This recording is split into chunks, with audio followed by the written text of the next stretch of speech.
Hello guys, welcome back to my channel. So guys, जैसे कि हमने लास्ट पार्ट में देखा था कि विंग और वांगजी जिनका लव कन्फेशन हो चुका था, और उसके बाद हमने जियांगचंग और लैनशान की एक छोटी सी डेट भी देखी थी। वैन रोहान और लैन कुरन जो कि एक ही लिफ्ट में फंस चुके थे, जहाँ पर उनकी कुछ बातें हुई थी, जहाँ पर वैन रोहान ने कहा था कि वो कल जीश को पिकअप करने के लिए आएगा, और उसके बाद उनके फ़ोन भी एक्सचेंज हो चुके थे। और अगले दिन जब वैन रोहान जीशु को पिकअप करने के लिए वहाँ पे पहुंचा था, तो जीशु उसे ज़बरदस्ती अपने घर के अंदर ले आया था। और काफ़ी टाइम बाद जब वैन रोहान लैन कुरैन के घर में आया था ना, तो लैन कुरैन सोच रहा था कि ये कितना ज़्यादा ढीठ है। और उसके बाद वो लोग सीधा वी हाउस में चले गए थे जियांगचंग को पिकअप करने के लिए, और उसके बाद वो लोग वैन हाउस की तरफ जा चुके थे। सो शुरू करते हैं।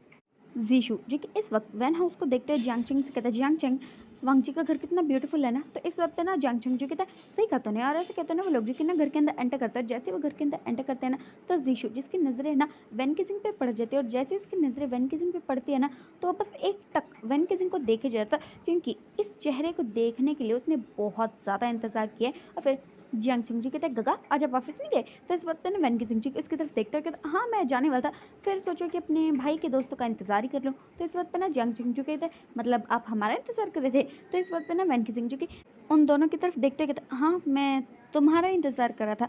और ऐसे कहते हैं ना, उसकी नज़रें ना जीशु पे से हट नहीं रही थी, क्योंकि इस वक्त जीशु कितना ज़्यादा ब्यूटीफुल लग रहा है ना, ये तो बस वैन किजिंग ही जानता है। और ना फिर जियांगचंग जी कहता है, अच्छा ऐसी बात है। और तभी ना वैन रोहान जी के घर के अंदर एंटर करता है, और फिर वो कहता है, तुम लोग अभी तक वांगजी के रूम में नहीं गए? तो फिर जियांगचंग जी की वैन रोहान की तरफ देखता है, और फिर वो कहता है, हाँ हम गगा से बातें कर रहे थे ना। तो फिर वैन किजिंग जी की उनकी तरफ देखते कहते, हाँ तुम लोग तो वांगजी से मिले आए ना, जाओ वो अपने रूम में है। तो इस बात पे ना जियांगचंग जी कहता है, सही कहा। और ऐसे कहते हैं ना, फिर वो जीशु की तरफ देखता है, कहता चले? तो जीशु जी कहता है, हाँ क्यों नहीं। और फिर जियांगचंग जी की जीशु का हाथ पकड़ के ना उसे लेके जाने लगता है, और वैन किजिंग जी की बस एक नज़र जीशु की तरफ देखता है, और फिर ना वो अपने डैड की तरफ देखता है, कहता डैडा मैं चलता हूँ। और ऐसे कहते हैं ना, वहाँ से ना चला जाता है। और फिर वांगजी जो कि इस वक्त ना अपने रूम में था, और तभी ना उसका रूम जो कि अचानक से ना खुल जाता है, और फिर वांगजी जो कि उस तरफ देखता है, और फिर सामने अपने दो दोस्तों को देखते हुए ना वो कहता है, तुम कमीने मेरे दोस्तों अब आ रहे हो? पता मैं तुम्हारा कब से इंतजार कर रहा था, मैं कब से बैठा बैठा ना बोर हो रहा था, और तुम लोगों को तो मेरी कोई परवाह ही नहीं है। और ऐसे कहते हैं ना, उन पर गुस्सा कर रहा था। और फिर जियांगचंग जी कहता है, वांगजी वांगजी बस कर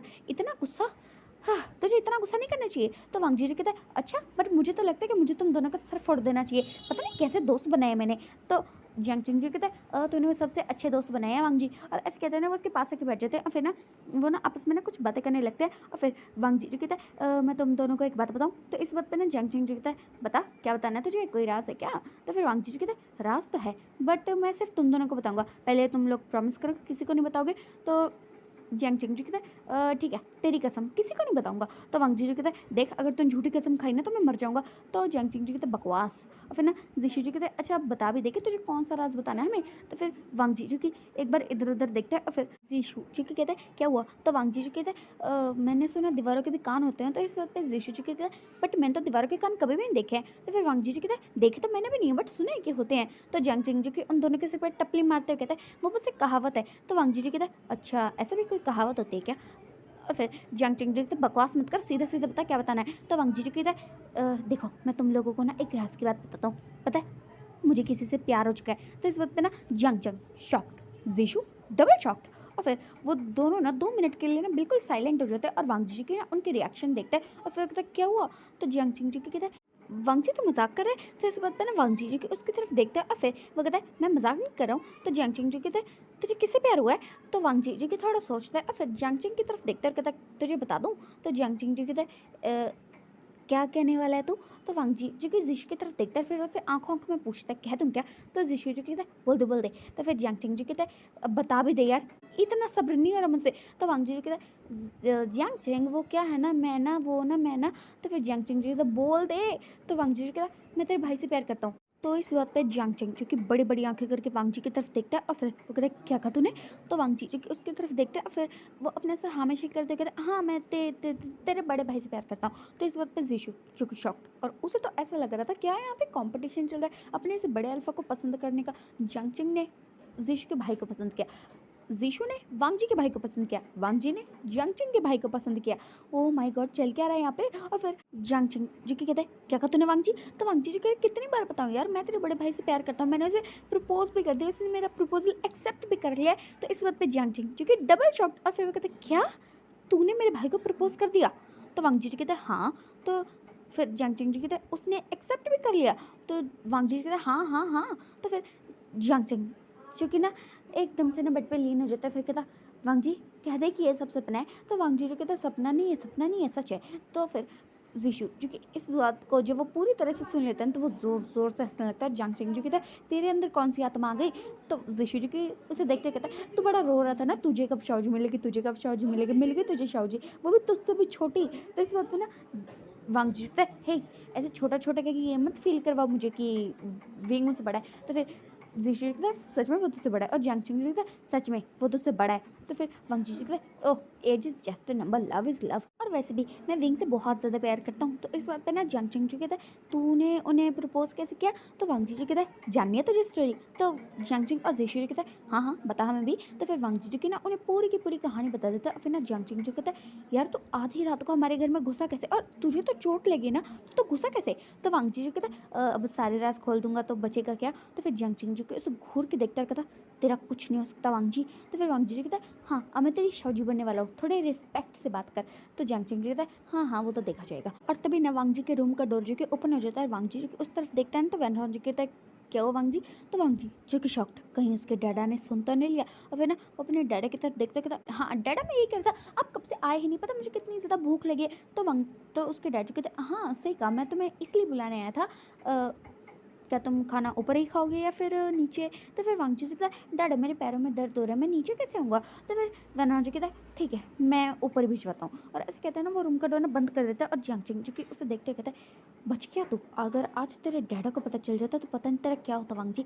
तो वांगजी कहता है मेरा क्या होता, कुछ भी तो नहीं होता, वैसे भी वो मेरे डैडा है, अगर मैंने बता दूंगा ना तो वो तो खुश हो जाएंगे कि उनके बेटे ने अपने लिए कितना अच्छा अल्फा पसंद किया। तो इस वक्त जियांग चेंग कहता है हाँ वो तो जब तेरे डैडा को पता चल जाएगा तो देखा जाएगा। और ऐसे कहते हैं ना वो लोग जो कि आपस में ना बातें करने लगते हैं। और फिर हम देखते हैं सीधा शाम का सीन, जहाँ पे वन रोहन जो कि सबसे पहले ना जियांग चेंग को ड्रॉप करता है उसके घर पे। और जियांग चेंग जो कि जैसे अपने घर के अंदर एंटर करता है ना, तो विवियन जो कि उसे गुस्से में घूरता है। फिर जियांग चेंग जो कि आगे जाते जाते ना रुक जाता है। फिर विवियन जो कहता है जियांग चेंग के बच्चे तो सुबह सुबह इसलिए भागा था ना ताकि तुझे मेरे से डांट ना खानी पड़े। तो इस वक्त पे ना जियांग चेंग जो कि ना एक बड़ी सी स्माइल लेके उसकी तरफ जाता है। और फिर विवियन जो कि कंफ्यूज कि इसे क्या हो गया। और फिर ना जियांग चेंग जो कि ना अपने घर के ना पास आ जाता है। और फिर वो कहता है गगा आपने मुझे बताया क्यों नहीं?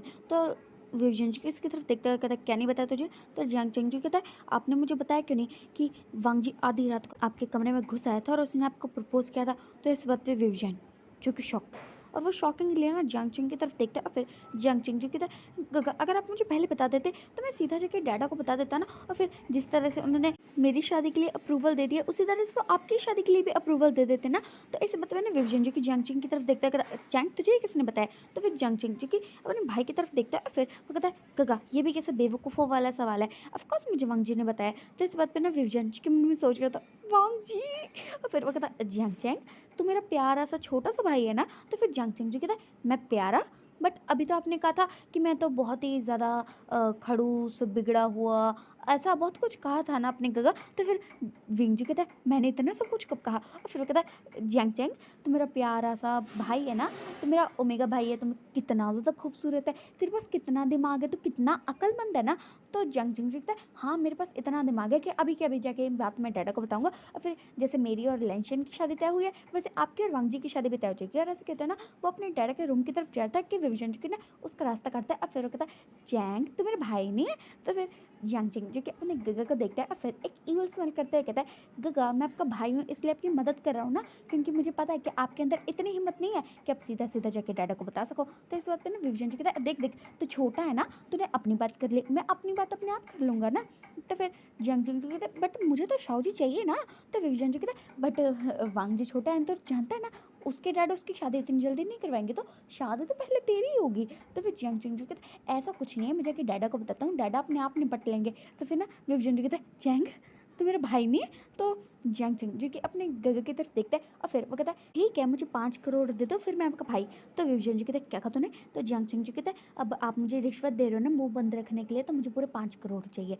तो विवियन जी कहता है ठीक है दे दूंगा। तो फिर जियांग चेंग जी कहता है ओह माय गॉड मेरे गगा कितने ज़्यादा अच्छे हैं ना। और फिर वो ना अपने रूम की तरफ जा रहा था और फिर वो विवियन की तरफ देखता है और फिर कहता गगा वैसे मैंने 5 करोड़ इसलिए मांगे हैं ताकि मैं आपको कूली नहीं बनाऊंगा, मैंने आपके 2 करोड़ बचाए हैं। तो इस बात पर ना विवियन जी कहता क्या कहते हैं? तो फिर जियांगचंग जी कहता है, अगर मैं आपको कुली बनवाता ना तो फिर मैं बस 3 करोड़ माँगता, बट अब मैं आपको नहीं साथ में लेके जाऊँगा ना, इसलिए 5 करोड़ माँग लिया पूरा। ठीक है ना काका? तो फिर विविजन जो कि उसे देखता है और फिर वो उसे जाने का इशारा करता है। तो जियांगचंग जी कहता है, बाय बाय काका, गुड नाइट, और ऐसे कहता है ना, वो ना वहाँ से निकल जाता है और विविजन जो कि ना जाके काउच पे बैठ जाता है और फिर वो कहता है, मेरी फूटी किस्मत। वांग जी तुमने इसे क्यों बताया यार? अगर मुझे पहले से पता होता कि वांग जी से बता देगा तो मुझे पहले ही वांग जी को बता देना चाहिए था ना, कि उसे जियांगचंग को नहीं बताना। अब मैं क्या करूं? और ऐसे कहते हैं ना, बेचारा विविजन जो कि बहुत ही ज़्यादा परेशान हो चुका था। और दूसरी साइड पे वेनोहा जो कि कार को ड्राइव करते हैं लैंड हाउस के पास पहुंच जाता है और फिर जिशु जो कि जैसे नीचे उतरने वाला होता है ना, तो फिर वो वेनोहान की तरफ देखता है और फिर वो कहता है, अंकल आप आओगे नहीं? तो फिर वेनोहान जो कहता है, वैसे बहुत रात हो चुकी है ना, तो मुझे भी जल्दी घर जाना है, वो वांग जी मेरे बिना रहेगा नहीं ना। तो ऐसे बताया ना, जीशु जी कहते हैं, "ऐसे ये बात तो सही है, बट अगर आप 2 मिनट आओगे तो क्या होगा?" तो फिर वनोहन जी कहते हैं, "जीशु मैं किसी और दिन आऊँगा।" तो फिर जीशु जी कहता है, "अच्छा ठीक है, बट आप ये बात याद रखना, आपने कहा है कि आप किसी ना किसी दिन आओगे।" तो इस बात पे ना फिर वनोहन जी कहता है, "हाँ, सही कहा तुमने।" और फिर जीशु जी की ना कार से उतर जाता है और फिर ना वो अपने घर के अंदर जाने लगता है ना, तो तभी ना लैनकुरान जी के ना घर से बाहर आ जाता है। फिर ना वो वनोहन की तरफ देखता है और फिर वनोहन जी की ना कार के शीशे से ही ना उसे देखते हुए ना अपनी कार को पीछे लेता है और फिर वो उसे बिना देखते हुए कहता है, क्या हुआ? तो लैनकुरान जी कहता है, थैंक यू। तो फिर वनोहन जी की उसकी तरफ देखते हुए कहता है, किस लिए? तो लैनकुरान जी कहता है, दोनों वजह। तो वनोहन जी कहता है, मुझे तेरा थैंक यू नहीं चाहिए। जहाँ तक बात रही इस बात की कि तेरे बेटे का मूड मैंने ठीक कर दिया, तो वो तो मैंने वैसे ही कर दिया। और जहाँ तक बात रही दूसरी बात की, तो फिर तो वैन कुरन जी कहता है, हाँ हाँ मुझे पता है तुझे इसके बदले कुछ चाहिए होगा, बता दे क्या चाहिए।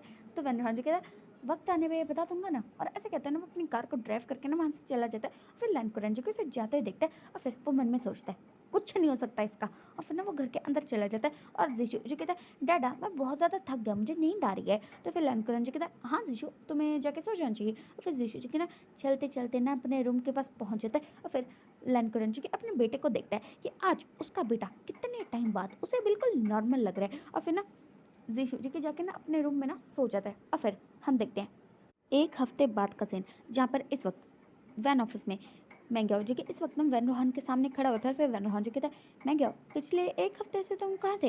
तो इस वक्त ना मैंग्याओ जो कि वैन रोहान की तरफ देखते हुए कहता, वो मेरी तबीयत ख़राब थी। तो इस वक्त पे ना वैन रोहान जो कहता है, तुम्हारी तबीयत ख़राब थी तो तुमने फ़ोन क्यों नहीं उठाया? तो फिर मैंग्याओ जो कहता है, मेरा फ़ोन भी ख़राब हो गया था ना, मैं बारिश में भीग गया था। तो इस वक्त पे ना फिर वैन रोहान जो उसे देखते हुए कहता, तुम्हारी तबीयत अब ठीक है?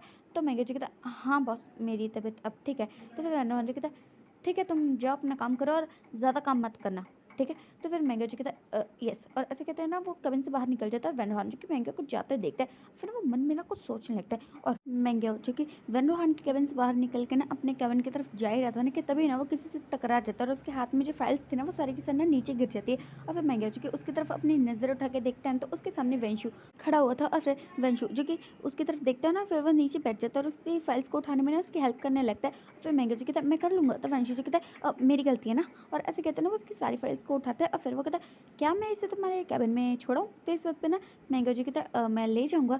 तो वंशु जी कहता है, कोई बात नहीं, मैं तुम्हारी हेल्प करता हूँ। और ऐसे कहते हैं ना, वो मैंगो के कैबिन तक आ जाता है और फिर वो जैसे कैबिन के अंदर एंटर करता है ना, तो फिर वो उसकी तरफ टर्न हो जाता है और कहता है, तुम इतने टाइम से ऑफिस क्यों नहीं आए थे? तो फिर मैंगो जी कहता है, मेरी तबीयत ख़राब थी।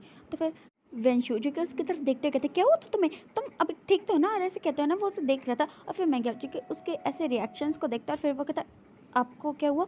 तो फिर वंशु जी की उसकी तरफ देखते हुए कहता, कुछ नहीं, बस वैसे ही, तुम्हारी तबीयत अब ठीक है ना? तो फिर मैंगो जी कहता, हाँ अब मेरी तबीयत ठीक है, इसलिए तो मैं ऑफिस आया ना। तो वंशु जी कहता, ठीक है अपना थोड़ा ध्यान रखा करो। और ऐसे कहते हैं ना, वो उसके कैबिन से ना बाहर निकल जाता है और वंशु ना जल्दी से ना मैंगो के कैबिन से ना बाहर भाग जाता है। फिर ना वो अपने कैबिन के अंदर चला जाता है और जैसे ही वो अपने कैबिन के अंदर आ जाता है ना, तो फिर ना वो दीवार से ना बिल्कुल पिन हो जाता है और फिर ना वो कहता है, ओ माय गॉड बच गया आज तो। अगर उन्हें पता चल जाता कि मैं क्या सोच रहा हूँ, तो पता नहीं क्या होता मेरा। और ऐसे सोचते हैं ना वंशु जो कि ना अपनी आंखों को ना बंद करके ना अपनी चेयर पे जाके लीन हो जाता है। और फिर हम देखते हैं दूसरी साइड पे विंग जो कि वांग जी को कहता है, वांग जी तुमने जियांगचंग को क्यों बताया? तो इस बात पे ना वांग जी जो कहता है, चांगचिंग मेरा दोस्त है, उसने मुझसे पूछा तो मैंने बता दिया। तो फिर विंगजू कहता है, वांग जी पर तुम ये भी तो जानते हो ना कि जियांगचिंग मेरा भाई है। तुम्हें पता है कितनी मुश्किल से मैंने उसे मनाया ताकि वो डैड को ना बताए। तो इस बात पे ना वांग जी कहता है, बट क्यों, अगर वो तुम्हारे डैड को बता देगा तो ये तो अच्छी बात है ना। तो विंगजू कहता है, हाँ वांग जी, वो मैं खुद बताऊंगा ना, क्योंकि मैं तुमसे प्यार करता हूँ तो ऑफकोर्स मुझे ही बताना चाहिए ना। तो वांग जी कहता है, हाँ ठीक है, तो एक काम करो, अपने डैडा को बता दो।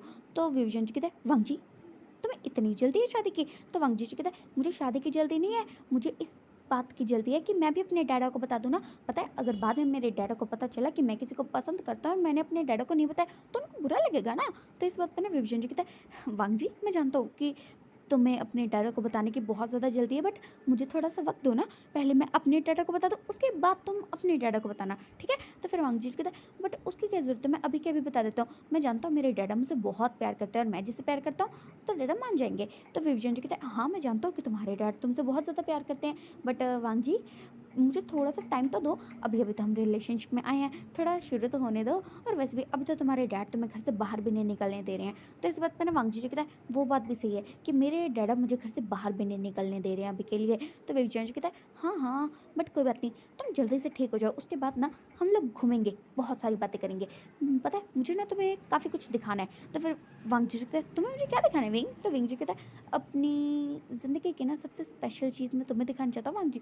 तो वांग जी कहते हैं, तुम मुझे अपनी पेंटिंग्स दिखाओगे ना। तो विभीषण जी कहता है, तुम्हें कैसे पता। तो वांग जी कहता है, क्योंकि मैंने सुना है कि वे विशान की लाइफ उसकी पेंटिंग है। तो विभीषण जी कहता है, हाँ वो पहले थी बट अब तो जान भी मेरी जान का हिस्सा है ना।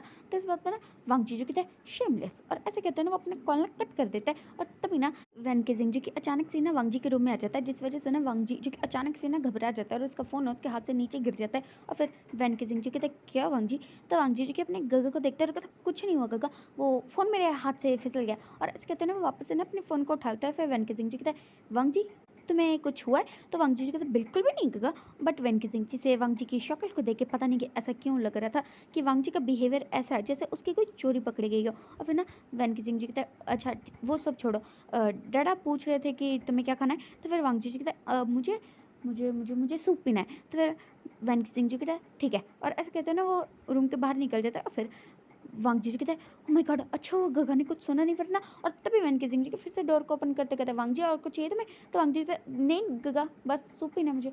फिर वैन केजिंग जी की डोर को ना बंद कर देता है वांग जी, जो कि सोचते हैं, ओह माय गॉड, अगर उसके गगा को पता चल जाता तो ऑफ कोर्स उसके डैडा को भी पता चल जाता। और अगर उसके डैडा को पता चलता कि वांग जी किसी को पसंद करता है और उसने अभी तक अपने डैडा को ये बात बताई नहीं है, तो ऑफ कोर्स उसके डैडा को बहुत ज़्यादा वाला ना बुरा लग जाता।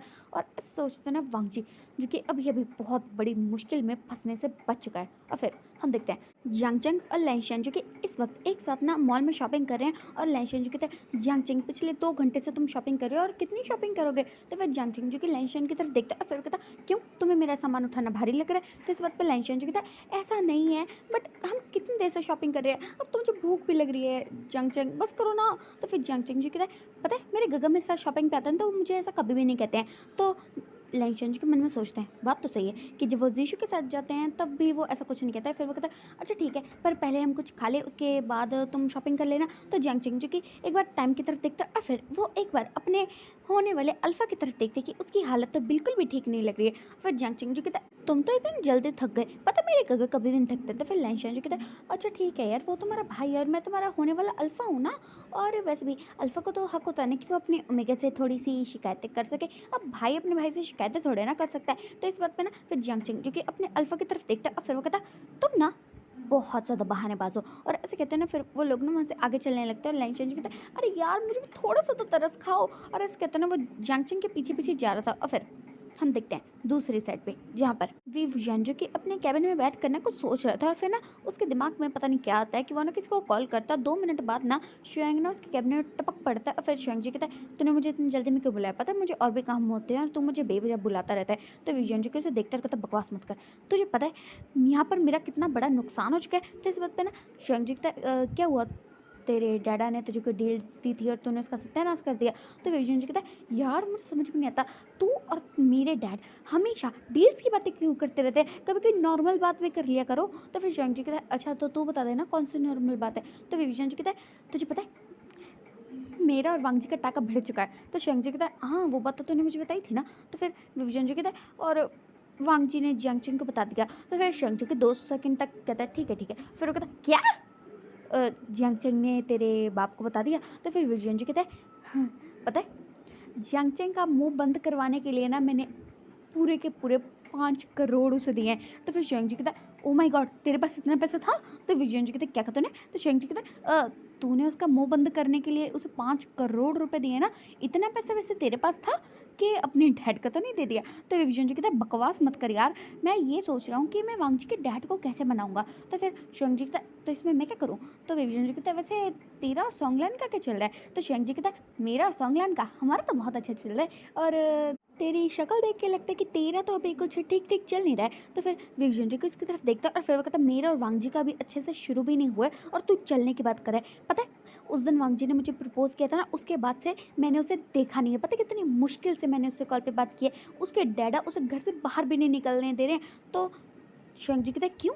उसके डैडा उसे घर से बाहर नहीं निकलने दे रहे, वो क्या उसे कैदी बनाने वाले हैं घर में? तो विजयन जी कहता है ऐसा नहीं है, उसके डैड उसके लिए कुछ ज़्यादा प्रोटेक्टिव है ना, इसलिए वो नहीं चाहते कि उनके बेटे को एक खरोच तक आए दोबारा। इसलिए वो उनके लिए उसके लिए ना थोड़ा-सा प्रोटेक्टिव हो रहे हैं कि जब तक वांग जी ठीक नहीं होता तब तक तो वो उसे बाहर जाने नहीं देंगे।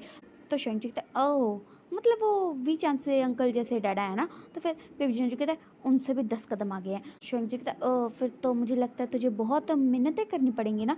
अब सब लोग जियांगचंग की तरह तो नहीं होते ना कि सीधा अपने डैड को बता दे, उसके डैड उसकी बात मान ले। वैसे हो सकता है कि वांग जी के डैड उसकी बात मान भी ले, बट तुझे इतनी आसानी से एक्सेप्ट कर ले, ये चीज़ तो सोचने वाली है। तो विजयन जी कहता है मुझ में कमी क्या है?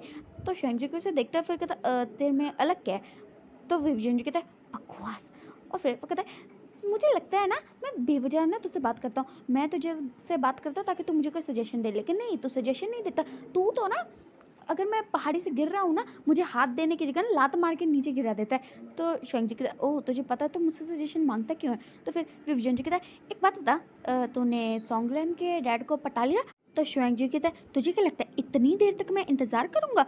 पिछले 3 सालों से सॉन्गलैन से प्यार करता हूँ मैं, तो अभी तक तो मैंने उसके डैड को पटा लिया। पता है मेरी और उसकी तो ना जल्दी शादी होने वाली है। तो इस बात पे ना विजयन जी कहता है तेरा अच्छा है, तेरी शादी भी होने वाली है और मुझे तो ये तक नहीं समझ में आ रहा है कि ये बात मेरे डैड को अगर किसी और से पता चल गई ना तो पक्का वो मेरा खून कर देंगे। तो शियांग जी कहता है हाँ तो तू अपने आप बता देना। तो विजयन जी कहता है तो वो सीधा मेरे सर में गोली मार देंगे। तो फिर शियांग जी कहता है एक काम कर, तू ना मरी जा, दोनों साइड से मरना तो तुझे ही है। और ऐसे कहते हैं ना वो उसके कैबिन से बाहर निकल जाता है और फिर विजयन जी कहता है यार तो दोस्त है क्या कसाई? तो शियांग जी कहते हैं जो तू माने। और ऐसे कहते हैं ना वो कैबिन से बाहर निकल जाता है और विजयन जी के मन में सोचता है ये क्या मुसीबत है यार, दोस्त बिना कैसे मिले हैं उसे, घटिया घटिया दोस्त, ऐसे कोई दोस्त मिलते हैं क्या? और ऐसे सोचते हैं ना बेचारा विजयन जो कि बहुत ही ना ज़्यादा परेशान हो चुका था। और फिर हम देखते हैं कुछ दिन और जो कि ऐसे बीत जाते हैं और इन दिनों में जियांगचंग और लैंगशन जिन्होंने आपस में काफ़ी सारा टाइम स्पेंड किया था और वीवजन और वांगजी वैसे वो ज़्यादा मिल तो नहीं पाए थे, बट छुप छुप के वांगजी एक दो बार वीवजन के घर में गया था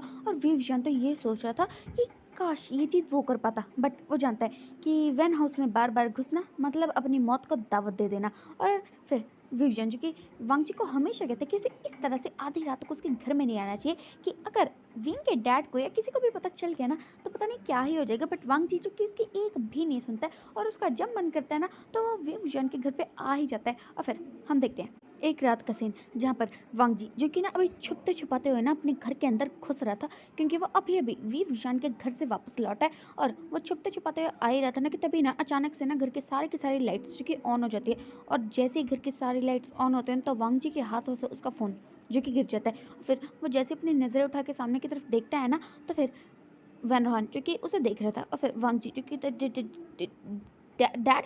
तो फिर वैन रोहन जो कहता है कहाँ था तुम वांग जी?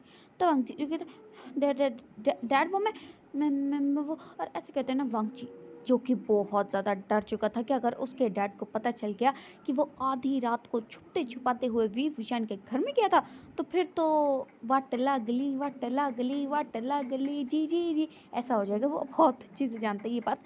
फिर ना वैन रोहन जो कहता है वांग जी कहाँ थे तुम?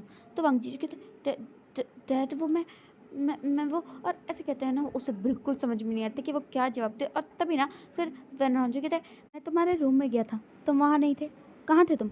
तो वांग जी कहते हैं मैं डैड। तो वैन जी कहते हैं क्या तुम्हें भूख लगी थी वांग जी? तो इस बात पर ना वांग जी चूँकि कन्फ्यूज़ और फिर वो अपने डैड की तरफ देखता है तो वैन जी कहते हैं वांग जी अगर तुम्हें भूख लगी थी तो तुम्हें मुझे उठा देना चाहिए था ना, मैं तुम्हारे लिए कुछ बना देता।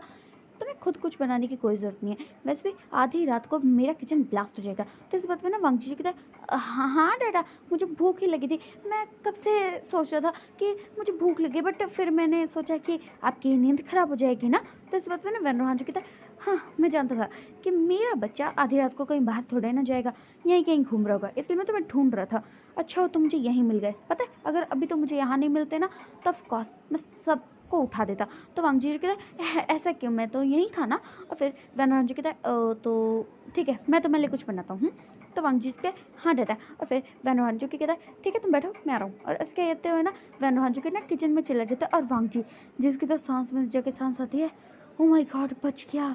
फिर ना थोड़ी देर बाद ना वनरोहान जी को उसके लिए नूडल्स बना के लेते हैं। और फिर वो कहता है, वांग जी वैसे मैंने तुम्हें शाम को कहा था ना कि तुम्हें अच्छे से खाना खाना चाहिए, पहले तुम खाना खाते नहीं हो और फिर आधी रात को तुम्हें भूख लग जाती है।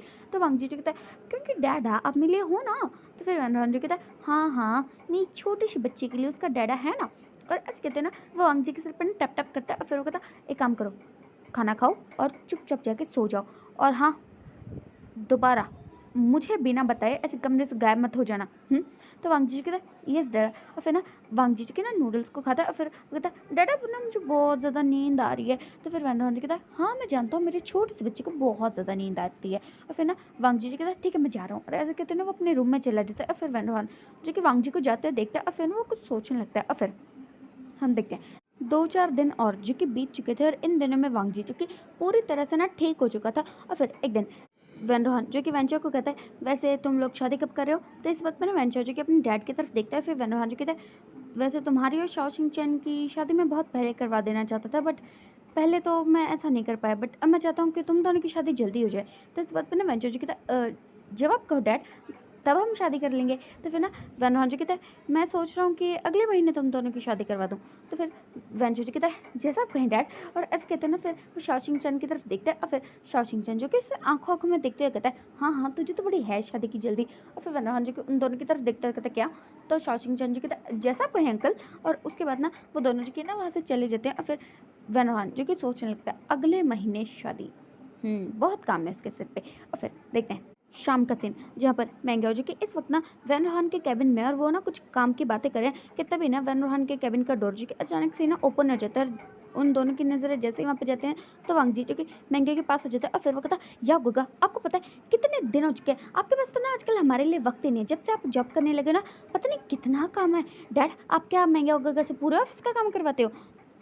तो इस बात पे ना वनरोहान जी कहता है, ऐसा कुछ नहीं, मैं तुम्हारे गगा से कोई इतना काम नहीं करवाता हूँ। तो फिर ना वांग जी के अपने गगा की तरफ देखता है। और फिर वो कहता है, या गगा आजकल ना बहुत ज़्यादा बिजी हो चुके हो, इसलिए अभी ना आप मेरे साथ चल रहे हो, ठीक है। तो फिर मैंगो जी कहता है, वांग जी मुझे थोड़ा काम है। तो फिर वांग जी जो कि अपने डैडा की तरफ देखता है। और फिर वो कहता है, डैडा क्या मैंगे गगा को काम है। तो फिर वनरोहान जी कहता है, हाँ काम तो है सर। तभी वांग जी कहता है, क्या काम है।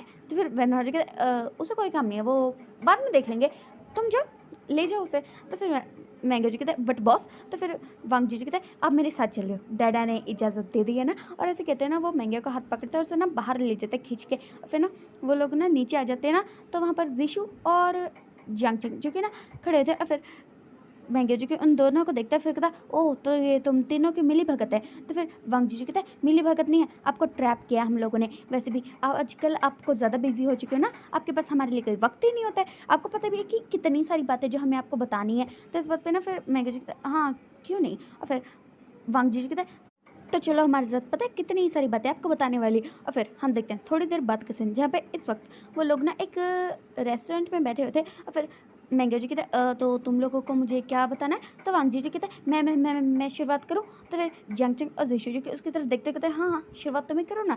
तो फिर वांग जी की मैंगो की तरफ देखते हैं। और फिर वो कहता है, या गगा आपको पता है मुझे ना किसी से प्यार हो चुका है। तो इस बात पर मैंगो जी कहता है, ओह वांग जी तुम्हें किसी से प्यार हो चुका है। तो वांग जी के अपने सर हाँ में शेक करते हुए कहता है, हाँ हाँ हाँ मुझे पता है जियांगचंग के बड़े भाई विवियन से प्यार हो चुका है। तो मैंगो जी कहता है, ओ माय गॉड तुम्हें विवियन से प्यार हुआ है। तो फिर वांग जी कहता है, हाँ अब मुझे ये बताओ वो अच्छी है ना। तो फिर मैंगो जी थोड़ा सोचता है। और फिर वो कहता है, जियांगचंग तुम्हारा क्या ख्याल है। तो फिर जियांगचंग जी कहता है, मुझे लगता है मेरे गगा ने मेरे लिए एक अच्छी शाओजी ढूंढी है, बट थोड़ी सी छोटी है। तो इस बात में ना वांग जी से मुक्का मारते कहते, क्या कहा तूने। तो जियांगचंग जी कहता है, कुछ नहीं कहा। और फिर ना वो मैंगो की तरफ देखते रहो, उसे आंखों आंखों में कहता है, वो छोटा है। तो मैंगो जी कहता है, हाँ मैं समझ गया। फिर ना वांग जी जो कहता है गगा मुझे ना और भी आपको बहुत कुछ बताना है, और ऐसे कहते हैं ना वो कुछ कहने ही वाला था ना कि तभी ना उसका फ़ोन बजने लगता है और फिर जियांग चिंग जी के फ़ोन को देखता है और फिर वो कहता है मुझे लगता है मुझे आने से पहले अपने भाई को बताना चाहिए था ना कि हम सब साथ में जा रहे हैं, तो बीच में टपके ना। तो इस बात पर ना वांग जी जो कहता है बदतमीज़, और ऐसे कहते हैं ना वो अपने कॉल को पिक करने वाले थे कि तभी मैंगो जी कहता है वांग जी कोई पर्सनल स्पेस नाम की भी तो चीज़ होती है ना, आराम से बात करो, वैसे भी तुम्हारी बातें तो काफ़ी लंबे चलने वाले होंगे ना। तो वांग जी कहता है ऐसा कुछ भी नहीं है, और ऐसे कहते हैं ना वो अपने फ़ोन रखता है, कहता है मैं 2 मिनट में आता हूँ, और ऐसे कहते हैं ना वांग जी ना साइड में चला जाता है और फिर ना मैंगो जी को उसकी तरफ देखता है और फिर वो जियांग चिंग को देखते कहता है मुझे लगता है तुम्हारे भाई को पता नहीं था कि आज हम सब साथ में हैं। तो फिर जियांग चिंग जी कहता है वही तो प्रॉब्लम है, मुझे बता के आना चाहिए था ताकि वो बीच में इंटरप्ट नहीं करते। फिर ना मैंगो जी की अपनी कॉफ़ी को पी रहा था और वो सब लोग जो कि साथ में बैठ के कॉफ़ी को पी रहे थे, और वांग जी के अभी विजन से बात कर रहा था। और फिर जियांग चिंग जी कहता है गग्गा मुझे भी आपको कुछ बताना है। तो फिर मैंगो जी कहता है हाँ हाँ क्यों नहीं, तुम भी बताओ, क्या तुम्हें भी कोई पसंद आ गया। तो जियांग चिंग जी कहता है हाँ मुझे भी ना कोई पसंद आ गया, और पसंद नहीं आया, मैं तो उसे प्यार करता हूँ, मैंने अपने डैडा को भी बता दिया। तो मैंगो जी कहता है ओ माय गॉड इतनी फास्ट। तो फिर जियांग चिंग जी कहता है हाँ क्योंकि मैं बहुत ज़्यादा प्यार करता हूँ ना, और अब तो जानते हो ना गगा कि मेरे डैडा मुझे कभी मना नहीं करते। तो फिर ना मैंगो जी कहता है हाँ मैं बहुत अच्छी तरह जानता हूँ। तो कौन है वो। तो जियांग चिंग जी कहता है आपको पता है वो ना, और ऐसे कहते हैं ना वो कुछ कहने ही वाला था ना कि तभी उसका फ़ोन ना रिंग करने लगता है। फिर ना वो अपने फ़ोन की तरफ देखता है, फिर मन में सोचता है जो बात उसे अपने भाई को कहनी चाहिए थी, काश वही बात जीशु ने अपने भाई को कही होती। और फिर ना वो फ़ोन की तरफ देखता है, फिर मैंगो की तरफ देखते गगा 2 मिनट, और ऐसे कहते हैं ना वो साइड में चला जाता है। और फिर ना मैंगो जो कहता है ओ माय गॉड ये दोनों तो चले गए। और फिर ना वो जीशु की तरफ देखता है कि जीशु का फेस कितना ज़्यादा उतरा हुआ है। और फिर ना वो उसे देखते कहता है अब तुम्हें क्या हुआ। तो जीशु जो कि उसकी तरफ देखते कुछ नहीं हुआ गगा। फिर मैंगो जो कहता है जीशु क्या कुछ है जो तुम्हें भी बताना है। तो फिर जीशु जो कि अपने गगा की तरफ देखता है और फिर एक बार इधर उधर देखता है, बट जियांग चिंग और वांग जी वो तो दूर दूर तक दिखाई ही नहीं दे रहे थे। फिर ना जीशु जो कि कहता है गगा आपको पता है उसने मुझे रिजेक्ट कर दिया। तो इस बात पर मैंगो जी कहता है किसने तुम्हें रिजेक्ट कर दिया। तो फिर ना जीशु जो कि अपने गगा की तरफ देखता है और फिर वो कहता वैन के जिंग ने, वांग जी के बड़े भाई ने मुझे रिजेक्ट कर दिया। गगा आपको पता है मैं उसे कितना ज़्यादा प्यार करता हूँ, मैंने उसे बताया कि मैं उसे प्यार करता हूँ, बट उसने पता क्या किया, उसने मुझसे कहा कि वो मुझे बिल्कुल पसंद नहीं करता, उसके डैड और मेरे डैड के बीच में बहुत बड़ी वाली दुश्मनी है, उसका और मेरा कुछ नहीं हो सकता, वो मुझे बिल्कुल पसंद नहीं करता। और पता है उसने इस तरह से ना मेरा दिल तोड़ दिया गया। तो इस बात पर ना मैंगो जी कहता ओह माय गॉड वैन के सिंह से प्यार करते तुम। तो जीशु जी कहता हाँ मैं वैन के सिंह से प्यार करता था, बट उसने मेरा दिल तोड़ दिया गगा। तो फिर mango ji oh my god Jishu क्या तुम सैड हो। तो फिर ना जीशु क्योंकि थोड़ी देर तक शांत रहता है और फिर वो कहता मैं सैड नहीं हूँ गगा। तो फिर मैंगो जी कहता बट तुम्हारे फेस से तो ना जीशु जी की अपनी गगा की तरफ देखता है और फिर वो कहता मैं जानता हूँ उसने नहीं जानबूझ के कहा, उसने इसलिए कहा क्योंकि उसके और मेरे डैड के बीच में दुश्मनी है, बट मुझे पूरे यकीन है अगर मैं अपने डैड से कहूँगा ना तो वो पक्का मान जाएंगे क्योंकि मेरे डैड ना मुझसे बहुत प्यार करते हैं। तो फिर मैंगो जी कहता है बात तो बिल्कुल सही है, तुम्हारे डैड तुमसे बहुत ज़्यादा प्यार करते हैं। तो फिर ना जीशु जी की और कुछ कहने ही वाला था ना कि इससे पहले ना वांग जी और जियांग चिंग जी के ना वापस आ जाते हैं। फिर जीशु जी कहते हैं गगा इनको मत बताना, और ऐसे कहते हैं ना वो ना वहाँ पे बैठ के ना अपनी कॉफ़ी को पी रहा था। और फिर ना जियांग चिंग और वांग जी वो ना वापस आ जाते हैं। फिर वांग जी से जियांग चिंग तूने बताया। तो फिर जियांग चिंग जी कहते हैं मैं बताने वाला था बट तो फिर ना वांग जी कहता है हाँ वो बीच में टपक पड़ा होगा ना। और ऐसे कहते हैं ना वो एक बहुत ही वियर्ड सा फेस बनाता है। फिर जियांग चिंग जी को इसे देखते कहता बकवास। और फिर ना वो जीशु की तरफ देखते कहता तुझे तो कुछ नहीं बताना था ना। तो जीशु जी कहता है नहीं मुझे कुछ नहीं बताना था। और फिर ना वो मैंगो की तरफ देखते रहे आँखों आँखों में कहता है इन लोगों को बिल्कुल भी मत बताना। तो फिर मैंगो जी कहता है ठीक है मैं उसे कुछ नहीं बताऊँगा। और फिर ना जियांग चिंग जी कहता है हाँ गगा याद आ गया मुझे ना आपको एक ज़रूरी बात बतानी थी। आपको पता है मैं जिससे प्यार करता हूँ ना वो पता है कौन है। तो फिर मैंगो जी कहता है हाँ कौन है वो। तो जियांग चिंग जी कहता है आप ना उसे बहुत अच्छे से जानते हो, पता है उन्होंने मुझे बताया कि वो आपको बहुत अच्छे से जानते हैं गगा। तो फिर मैंगो जी कहता है ओह माय गॉड मतलब वो मेरा कोई दोस्त है, कौन हो सकता है वो। और ऐसे करके ना वो सोचने लगता है। और फिर जीशु जो कहता है जियांग चिंग इतना भाव क्यों खा रहा है, सीधा सीधा क्यों नहीं बता देता कि तू मेरी शाओजी बनने वाला है। तो इस बात पर ना जियांग चिंग उसे घूर के देखते कि वो चाहता था कि मैंगो अपने आप गेस करे। और फिर मैंगो जी की जीशु की तरफ देखते कहता क्या कहा तुमने जीशु। तो फिर जीशु जी कहता है हाँ यही कि ये जो जियांग चिंग है ना वो मेरी शाओजी बनने वाला है, इसने मेरे गगा को पटा लिया। तो इस बात पे मैंगो जो कि शॉक्ड, उसे समझ में भी नहीं आता था कि वो क्या जवाब दे। और तभी ना जियांग चिंग जो कहता है तेरा कुछ नहीं हो सकता। और फिर ना वो मैंगो की तरफ देखता है और फिर वो कहता है या गगा, मुझे पता था आप ऑफ कोर्स लैंशन को जानते हो ना, आप तो एक साथ कॉलेज में थे ना, हम लोगों से पहले तो वही आपके दोस्त थे ना। और ऐसे कहते हैं ना जियांग चेंग, जो कि मैंगो को ना सारी की सारी बातें ना बताने लगता है कि कैसे वो लैंशन से पहली बार मिला था, कैसे उसने उसे पटाने के अलग अलग तरीके किए थे, कैसे उसने प्रपोज किया था, सब कुछ जो कि ना वो बता रहा था। और पूरा आधा घंटा ऐसे ही बीत गया। उस आधे घंटे में मैंगो ने एक शब्द भी नहीं कहा। जियांग चेंग अपनी स्टोरी बता रहा था, वांग जी बता रहा था, वो बहुत सारी बातें कर रहे थे, बट मैंगो सिर्फ उनकी बातें ना सुन रहा था। उसे सच में समझ में भी नहीं आ रहा था कि इस वक्त वो क्या रिएक्ट करे। वो जिससे प्यार करता है उसी का दोस्त भी उससे प्यार करता है। एटलीस्ट वो जिससे प्यार करता है वो उसी के दोस्त से प्यार करता है, वो दोनों एक दूसरे से प्यार करते हैं, तो क्या वो बीच में आ रहा है। और ऐसा जो कि इस वक्त मैंगो के ना दिमाग में चल रहा था। और फिर वांगची जो कहता है जियांग चेंग कितनी बकवास करता है तू। और फिर जियांग चेंग जो कि इसकी तरफ देखते कहता मैं बकवास नहीं करता हूँ, मैं अपनी बातें बता रहा था ना। तो फिर वांगजी कहता है ठीक है। और फिर ना वो कहता है वैसे मैं क्या सोच रहा था, बहुत टाइम हो चुका है, अब हमें चलना चाहिए ना, है ना। और ऐसे कहते हैं ना वो उन सबकी तरफ देखते हैं और फिर वो मैंगो को देखते कहता याओ होगा। तो फिर ना मैंगो जो कि अपनी नज़र उठा के उसकी तरफ देखते देखते क्या वांगजी।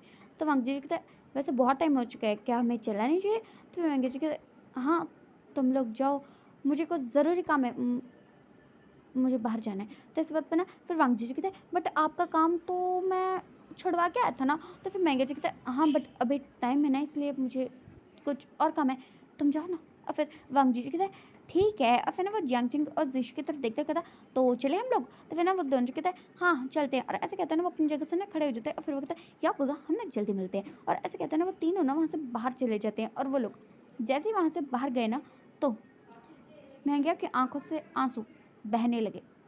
उसे सच में समझ में भी नहीं आ रहा था कि वो क्या करे। उसका दिल इस वक्त हज़ारों टुकड़ों में टूट चुका है, बट खैर वो कुछ नहीं कर सकता। और फिर हम देखते हैं थोड़ी देर बाद का सीन, जहाँ पर मैंगो जो कि उस जगह से ना बाहर निकल जाता है। उसके हाथ में ना एक वाइन की बॉटल थी। वो इस वक्त पूरी तरह से ना नशे में धुत था। और ना वो अपनी कार को ना फुल स्पीड में ड्राइव करते हुए ना अपने घर की तरफ जा रहा था। और फिर हम देखते हैं डार्क आई की साइड, जहाँ पर इस वक्त वो ना एक बहुत ही बड़े से ना डार्क रूम में बैठा हुआ था। और फिर ना वो अपनी बड़ी सी स्क्रीन पे ना कुछ देखते हुए ना कहते ओ माय गॉड, जिस दिन का इंतज़ार था आखिरकार वो आ ही गया। और ऐसे कहते हैं ना वो पीछे की तरफ टर्न हो जाता है। और फिर ना वो अपने एक बॉडीगार्ड को देखते हुए कहता है हाँ मुझे यहाँ से चलना चाहिए ना। और ऐसे कहते हैं ना वो उसकी तरफ देखता है और फिर वो कहता है मेरा ओमेगा कहाँ है। तो इस वक्त पे ना वो बॉडीगार्ड जी के मन में सोचता है इतने टाइम से उस बेचारे को कैद कर रखा है और अब पूछता है कि वो कहाँ है। और फिर वो कहता है बस वो तो घर में है ना। तो इस वक्त पे ना फिर डार्क आई जो कि ना अपनी जगह से खड़ा हो जाता है। और फिर वो कहता हाँ मेरा ओमेगा काफ़ी टाइम से मुश्किल में है, चलो उसे लेके चलते हैं। और ऐसे कहते हैं ना वो ना वहाँ से निकल जाता है। और थोड़ी देर बाद ना वो अभी अपने ना उसी बड़े से ना विला में आ जाता है। और फिर ना वो जैसे विला के अंदर एंटर करता है ना तो वहाँ पर कुछ सर्वेंट्स थे जो कि अपने बॉस को देखते हुए ना ग्रेट करता है। फिर ना वो उनकी तरफ बिना ध्यान दिए ना ऊपर की तरफ जा रहा था। और फिर ना वो रुक जाता है और फिर वो पीछे की तरफ बिना टर्न हुए कहता है क्या उसने खाना खाया। तो इस बात पे ना वो सर्वेंट्स जो कहता है नहीं, उन्होंने साफ साफ इनकार कर दिया। तो इस बात पे ना डार्क आई जो कि एक बहुत ही छोटी सी ना स्माइल करता है और फिर वो कहता है मज़ा आएगा। और ऐसे कहते हैं ना वो ना ऊपर की तरफ चला जाता है। फिर वो एक रूम का डोर ओपन करता है और जैसे ही वो रूम का डोर ओपन करता है ना तो उसे ना किसी के रोने की आवाज़ आ रही थी। और फिर वो जैसे ही रोने की आवाज़ सुनता है ना तो फिर ना वो अपनी आंखों को एक बार बंद करता है और फिर ना लाइट्स को ऑन कर देता है और ना फिर रूम के अंदर चला जाता है। और फिर वो अपने ओमेगा को देखते हुए कहता है जी जाओ, मुझे समझ में नहीं आता तुम कब तक उसके लिए रोते रहोगे, बस भी करो। और ऐसे कहते हैं ना वो उसकी तरफ देखते हैं और जी जाओ जो कि इस वक्त ना अपने आप को कडल करके ना पूरी तरह से बैठा हुआ था और वो अपना रो रहा था। और फिर ना डार्क आई जो कहता है जी जाओ माय क्यूट बेबी, तुम कब तक ऐसा करते रहोगे, मैं जानता हूँ मुझसे गलती हो गई बट इतना गुस्सा कोई होता है क्या। और वैसे भी तुम्हें उसके लिए दुखी नहीं होना चाहिए जो कभी था ही नहीं या फिर जो कभी आने भी नहीं वाला था। तुम तो बेवजह मुझसे नाराज़ हो। और ऐसे कहते हैं ना वो ना उसके फेस को पकड़ता है और अपनी तरफ करता है। और फिर वो कहता है ओ माय गॉड बेबी, तुम्हारी आंखों में ना ये आंसू मुझे बिल्कुल पसंद नहीं है, क्या तुम्हें इतनी सी बात समझ में नहीं आती है। और ऐसे कहते हैं ना वो उसकी तरफ देखता है और फिर ना उसकी आंखों को आंसुओं को साफ करता है। और फिर वो कहता है मैंने सुना तुमने खाना नहीं खाया, क्यों नहीं खाया। देखो अगर तुम खाना नहीं खाओगे तो तुम कमज़ोर हो जाओगे ना, और मैं नहीं चाहता कि मेरा खूबसूरत सा ओमेगा बिल्कुल भी तकलीफ़ में रहे। और ऐसे कहते हैं ना वो उसके हाथों को ना खोल देता है जो उसी ने अभी तक रस्सियों से बांध रखे थे। और फिर वो कहता है माय ओमेगा, मैं तुम्हें कितनी बार समझाया ना, मुझे गुस्सा मत दिलाया करो, बट तुम हो कि कभी मेरी बात सुनते ही नहीं हो। और ऐसे कहते हैं ना वो उसके हाथ पैरों को खोल देते हैं और फिर ना वो उसे देखते कहता है हाँ अब रोना बंद भी करो, अगर तुम दोबारा रोए ना तो मुझसे बुरा तुम्हारे लिए कोई भी नहीं होगा। और ऐसे कहते हैं ना वो उसकी तरफ देख रहा था, और फिर ना वो ओमेगा जो कि ना अपनी आंखों के आंसुओं को ना साफ कर लेता है, फिर ना उससे अपना फेस टर्न कर लेता है। और फिर डार्क आई जो कि एक बार अपने ओमेगा की तरफ देखता है, और फिर वो मन में सोचता है कि क्या इसका कुछ हो सकता है। इसको कितनी बार भी वो को कुछ भी कर ले उसके साथ, बट इसकी ये जो ज़िद है ना, वो डार्क आई को हमेशा बहुत ज़्यादा गुस्सा दिलाती है कि इसकी ज़िद कभी नहीं जाएगी, चाहे इसकी शरीर में से ना इसकी जान निकल जाए, बट ज़िद नहीं जा सकती है। और ये बात जो कि डार्क आई बहुत अच्छे से जानता है। और फिर ना वो डोर की तरफ देखता है, और वहाँ पर जो उसका सर्वेंट खड़ा होता है ना, वो उसे देखते कहता है मेरे ओमेगा के लिए खाना ले आओ। और फिर ना वो सर्वेंट जो कि ना वहाँ से चला जाता है, और फिर ना वो अपने ओमेगा की तरफ देखता है, और फिर वो कहता है अब बस भी करो, अब तो मुझे गुस्सा दिला रहे हो। मैंने तुम्हें कितनी बार कहा है ना कि मुझसे इस तरह मुंह मत फेरा करो। तो इस बात पे ना जीजा जो कि उसकी तरफ एक बार गुस्से में देखते हैं, और फिर वो ना उससे अपना फेस टर्न कर लेते हैं कि उसे इस आदमी से कोई बातें नहीं करनी, क्योंकि ये आदमी बात करने के लायक नहीं है। और फिर ना वो डार्क आई जो कहते हैं ज़िद बस भी करो। और फिर ना वो सर्वेंट जो कि ना वहाँ पे आ जाता है, और फिर ना वो डार्क आई के हाथ में खाना दे देता है, और फिर वो कहता है निकलो यहाँ से। और फिर वो सर्वेंट जो कि वहाँ से चला जाता है, फिर ना डार्क आई जो कि अपने ओमेगा की तरफ देखता है, और फिर वो कहता है जी जाओ खाना खा लो वरना तुम कमज़ोर हो जाओगे। तो जी जाओ जो कि उसे अपना फेस टर्न कर लेता है, कहता है मुझे कुछ नहीं खाना। और फिर डार्क आई जो कहता है जी जाओ तुम्हें पता तुम मुझे कितना ज़्यादा गुस्सा दिलाते हो। तो फिर ना जी जाओ जो कि उसकी तरफ देखता है, और फिर वो कहता है मैंने कहा ना मुझे नहीं खाना। और ऐसे कहते हैं उसकी आंखों में से आंसू जो कि बह जा रहे थे। और फिर ना डार्क आई जो कि खाने को साइड में रखता है, और फिर ना वो जीजा की तरफ देखता है और उसका फेस ना पकड़ लेता है। और फिर वो कहता है मैं तुमसे कितनी बार कहा है ना मुझे गुस्सा मत दिलाया करो, बट तुम एक मौका नहीं छोड़ते हो मुझे गुस्सा दिलाने का। अभी तुम चुपचाप खाना खा रहे हो वरना मैं ना तुम्हें छोड़ूंगा नहीं। तो इस बात पर ना जीजा जो कि ना उस गुस्से में घूरता है, और फिर ना उसे ना अपना फेस छुड़वा लेता है। और फिर डार्क आई जो कहता है ठीक है मैं तुमसे भी बहस नहीं करना चाहता, खाना खाओ और थोड़ी देर में ना तैयार होकर नीचे आ जाओ। और ऐसा कहते हुए ना डार्क आई जो कि रूम से ना बाहर चला जाता है। और फिर हम देखते हैं थोड़ी देर बाद का सीन, जहाँ पे जीजा जो कि सीढ़ियों से ना नीचे उतरते हुए आ रहा था, और फिर ना डार्क आई जो कि उसकी तरफ देखता है, और फिर वो कहता है मास्क और गॉगल्स की ज़रूरत नहीं है, बस भी हम अपने पर्सनल काम के लिए जा रहे हैं। तो इस बात में ना जीजा जो कि उसकी तरफ देखता है, तो डार्क आई जो कहता है इस तरह मुझे मत देखो चलो मेरे साथ। और ऐसे कहते हैं ना वहाँ से बाहर निकल जाता है, और जीजा भी ना उसके पीछे पीछे आ जाता है। और फिर डार्क आई जो कि कार को ना ड्राइव कर रहा था, और जीजा ना उसके साथ में बैठा हुआ था। और फिर वो कहता है कहाँ जा रहे हैं हम। तो डार्क आई जो कहता है तुम्हें जानने की ज़रूरत नहीं है कि हम कहाँ जा रहे हैं, बस तुम वहाँ पहुँच जाओगे तो तुम जान जाओगे कि हम कहाँ जा रहे हैं। और ऐसे कहते हैं ना वो कार को ना ड्राइव कर रहा था, और थोड़ी देर बाद ना वो लोग ना एक घर के बाहर आके पहुँच जाते हैं। और फिर वो कार को ना जैसे स्टॉप करते हैं ना, तो डार्क आई जो कि अपनी जगह से ना खड़ा होकर ना कार से नीचे उतर जाता है, और जीजा जो कि कार से नीचे उतरने ही वाला था ना कि इतने में ही ना एक दूसरी कार जो कि उनके कार से आके ना टकरा जाती है, और जीजा जो कि ना कार से बाहर गिरने ही वाला था ना कि इतने में ही ना डार्क आई जो कि इसका हाथ पकड़ लेता है, और जीजा जो कि गिरते गिरते ना बच जाता है। और फिर वो पीछे की तरफ देखता है ना, तो एक कार जो कि उनकी कार से आके टकरा चुकी थी, और उनकी कार को काफ़ी ज़्यादा चोट लग चुकी थी। और फिर ना जीजा जो कि ना पीछे की तरफ जाता है, तो तभी ना उस दूसरी कार का डोर ना ओपन हो जाता है, और वहाँ से ना एक ओमेगा बाहर निकलता है। और वो ओमेगा जो कि इस वक्त पूरी तरह से ना नशे में चूर था, और डार्क है जो कि उसकी तरफ ना बहुत ज़्यादा गुस्से में देखता है कि उसे इस बात का बहुत ज़्यादा गुस्सा है। कार पे गुस्सा नहीं है, उसे इस बात का गुस्सा है कि इस ओमेगा की वजह से अगर उसके ओमेगा को कुछ हो जाता ना, तो और फिर वो डार्क है जैसे उसकी शक्ल देखता है ना, तो फिर वो उसे देखते हैं जीजा की तरफ देखता है, और फिर वो कहता है वैसे इससे बहस करने का कोई फ़ायदा नहीं है, इस वक्त नशे में काफ़ी ज़्यादा चूर है। तो इस वक्त में ना फिर जीजा जो कि उसकी तरफ देखता है, और फिर वो कहता है तुम्हारे कहने का मतलब क्या है? ओमेगा देखा नहीं कि तुम्हारी नीयत हमेशा खराब ही रहती है ना। तो इस बात पे ना डार्क आई जो कि उसकी तरफ देखता है, और फिर वो कहता है कभी तो सोच समझ के बोला करो, बेटा है वो मेरा। तो इस बात पे ना जीजाओ जो कि शॉक। और फिर जीजाओ जैसे ही उस ओमेगा को अच्छे से देखते हैं ना, तो फिर वो उसे देखते हुए कहते हैं अगर ये तुम्हारा बेटा है तो ये इस वक्त नशे में चूर क्यों है। तो फिर ना डार्क आई जो कहता है तुम नहीं समझोगे। और फिर ना उस जीजा जो कि उस ओमेगा की तरफ देखता है, और फिर वो कहता है वैसे तुम इतने ज़्यादा नशे में क्यों। तो इस बात पे ना वो ओमेगा जो कि जीजा की तरफ देखता है, और फिर वो कहता है मेरी मर्जी, मैं नशे में हूँ चाहे होश में हूँ, आपको क्या। और ऐसे कहते हैं ना वो उसे इग्नोर करके ना अपने घर की तरफ जा रहा था, बट वो जैसे ही अपने घर की तरफ पहुँचता है ना, तो उसका पैर ना अटक जाता है, और वो सीधा ना जाके अपने ही डोर से ना टकरा जाता है, और उसके सर पे ना चोट लग जाती है। और फिर जीजा जो कि चलते चलते ना उस ओमेगा के पास आ जाता है। और फिर हम देखते हैं थोड़ी देर बाद, जहाँ पे डार्क आई और जीजाओ जो कि इस वक्त ना अपने घर की तरफ जा रहे थे, और डार्क आई के हाथ में ना एक फ़ोन था, और जीजाओ जो कि उसे देखते हुए कहता है तुमने अपने बेटे का फ़ोन चुरा लिया। तो फिर डार्क आई जो कहता है मैंने फ़ोन चुराया नहीं है, वैसे भी वो बेटा है मेरा, माने ना माने क्या फ़र्क पड़ता है। और वैसे भी मुझे हक है ये जानने का कि मेरे बेटे की लाइफ में क्या चल रहा है। तो इस बात पर ना जीजा हो जो कहता है, हाँ बहुत अच्छा हक है तुम्हें। और ऐसे कहते हैं ना, उसने अपना फेस ना टर्न कर लिया था, और फिर वो 2 मिनट बाद ना उसकी तरफ टर्न होता और कहता, तुम्हारे बेटे को पता नहीं चल जाएगा कि तुमने उसका फ़ोन चुराया है। तो इस बात पे ना डार्क एजुकेशन उसकी तरफ देखता है, और फिर वो कहता है, उसे बताएगा कौन जब उसे पता ही नहीं चलेगा कि उसका फ़ोन गायब भी है। और ऐसे कहते हैं ना, वो अपनी कार को ड्राइव करते हैं ना, वहाँ से ना चला जाता है। और फिर हम देखते हैं 2 दिन बाद का सीन, सुबह सुबह लैन हाउस में, जहाँ पर इस वक्त जीशु जी कहता है, गगा मैं बता रहा हूँ, मैं ना डैडा को आज क्या ना बता के रहूँगा। तो इस बात पर ना लैन जी कहता है, जीशु देखो मैं अपने आप बता दूंगा, अगर तुमने कुछ भी कहा ना तो बहुत ज़्यादा पिटोगे तुम मुझसे। तो जीशु जी कहता है, नहीं नहीं आज तो मैं बता के रहूँगा। और ऐसे कहते हैं ना, वो पूरे घर में ना भाग रहा था, और जो लैन थे ना वो उसके पीछे पीछे भाग रहे थे। और तभी ना लैन कुरन जो कि ना अपने रूम से बाहर निकलते हैं, और फिर वो कहते हैं, तुम लोग सुबह सुबह मेरे घर को चिड़ियाघर क्यों बना देते हो। तो इस वक्त ना जीशु जी कहता है, डैडा मैंने कुछ भी नहीं किया। और ऐसे कहते हैं ना, वो आगे की तरफ ना भाग रहा था, और वो घर से बाहर ही जाने वाला था ना कि इतने में ना उसका पैर ना अटक जाता है, और वो ना आगे की तरफ गिरने वाला था ना कि लैन जो की सीढ़ियों से नीचे उतर के आ रहे थे, और लैन कहते जीशु, और तभी ना जीशु जो कि गिरने वाला था ना कि इतने में ना वो कोई उसका हाथ पकड़ लेता है, और जीशु जिसने अपनी आंखों को तो बंद कर लिया था, ये पक्का उसका सर सुर तो आज ज़रूर फूटेगा, सुबह सुबह ना उसके सर का कल्याण हो जाएगा। बट खैर वो नहीं गिरता है, और फिर उसे जैसे ही लगता है ना कि वो नहीं गिरा है, तो वो सोचता है हमेशा की तरह उसके डैडा ही हैं। और ऐसे क्या सोचते हुए ना वो सीधा ना उनसे चिपक जाता है। और लेंशन जो कि शॉक, उनकी तो आंखें ना शॉक में बड़ी बड़ी हो गई थी। और लैन कुरन जो कि अभी सीढ़ियों के पास खड़े ही हुए थे ना, वो तो ये नज़ारा देख के जल भुन के पूरी तरह से राख हो चुके थे। और फिर जीशु जी कहते, अच्छा वो डैडा आपने मुझे बचा लिया, वरना आज तो ना पक्का गगा की वजह से ना मेरा सर फूट जाता।